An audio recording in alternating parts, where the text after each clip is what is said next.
Nanindigan si Senator Cynthia Villar na magdudulot ng hindi maganda ang reclamation sa Manila Bay.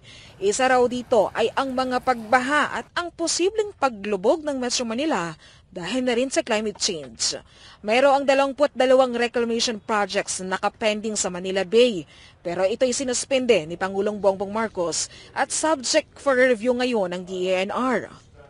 Yung sinasabi na sinking, it's a reality because of climate change. So we must be very careful with what we're doing because we might hasten the sinking of Metro Manila, diba?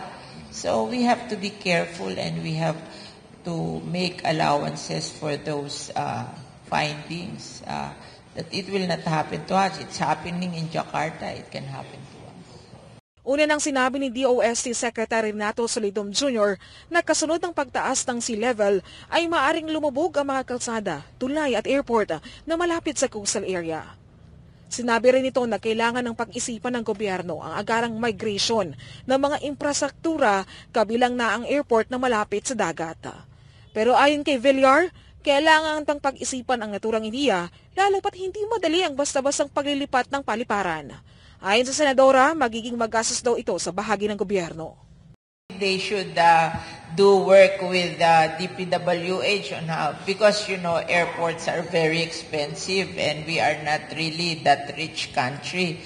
I think we should protect them, but we should do it in a way that we can afford. Oo.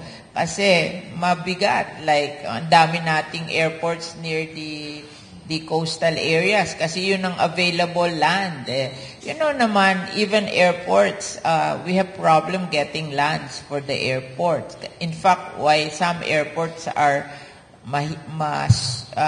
maikli that cannot accommodate larger airplanes because they have difficulty getting lands for the airport. So, I think they should study it because I don't think we can afford that. Dagdag pa ng Senadora, meron pang mas tipid at praktikal na pamamaraan para mapigilan ang matinding epekto ng climate change sa mga kabahayanan na malapit sa coastal areas. I remember during Yolanda, all the towns in Leyte and Samar who have mangrove forests in the coastal area were spared. And those without mangrove forests in the coastal area were the ones totally damaged by Yolanda. So, mura lang naman magtanim na mangrove eh. Para sa Diyos at Pilipinas kung mahal, Margaret Gonzalez, SMNI News.